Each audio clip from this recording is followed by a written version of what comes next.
like guns? A little bit. You got some on the wall. Those are not decorations. No, they're not.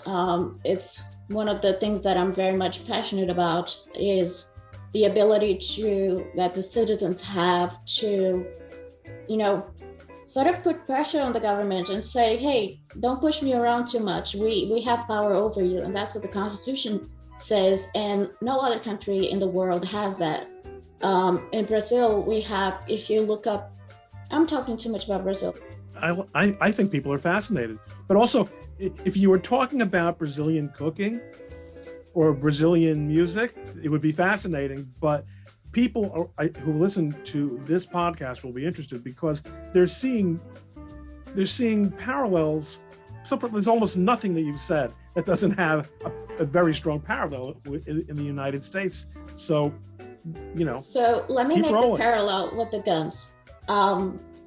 Back in the day, having a gun ownership in Brazil was allowed. A lot of households, they had guns. If you go on websites and you look what countries allow for gun ownership, Brazil is probably going to be there. But nobody has guns in Brazil nowadays.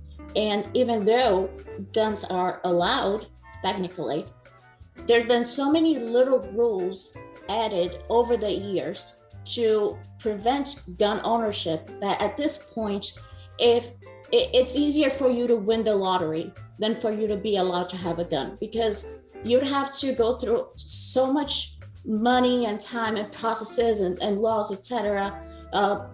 You have to prove why you need a gun. You'd have to have all sorts of different. So it's all the little laws. So overall, the big law still states that you can own a gun.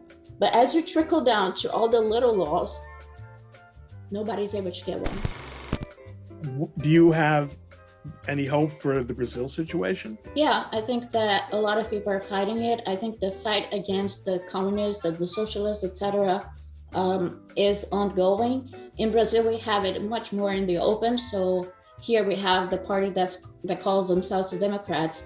In Brazil, we have several parties, and all the leftist parties have the name socialist to them, or the Workers' Party, which is the only one that does not, but is essentially socialist. So, for example, the husband of Glenn Greenwald, he is a congressman with the Socialist Party, the Socialist Party of Brazil.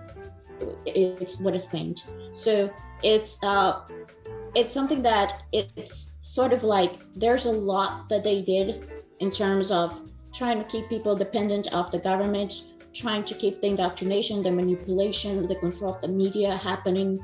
So it's going to take time. The reason why I got involved in the US is because it takes so long to get rid of them. It's almost like, I have 4 animals. So whenever we have flea infestations, it takes a long time to get rid of them because, you're getting one pet clean and then the other one gets it. So it's sort of like in cycles, right? We're going through another cycle of trying to get rid of them, and then sort of like slowly but surely, while making sure that we implement a transparent and honest and constitutional system in place.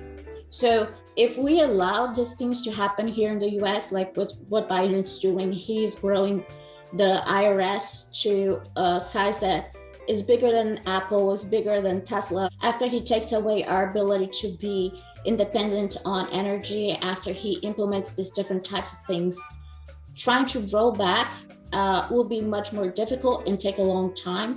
So I'm trying to alert people not to go down that road because it's a slippery slope. And after you take the guns away from people, it's going to be harder to get the government to give them back.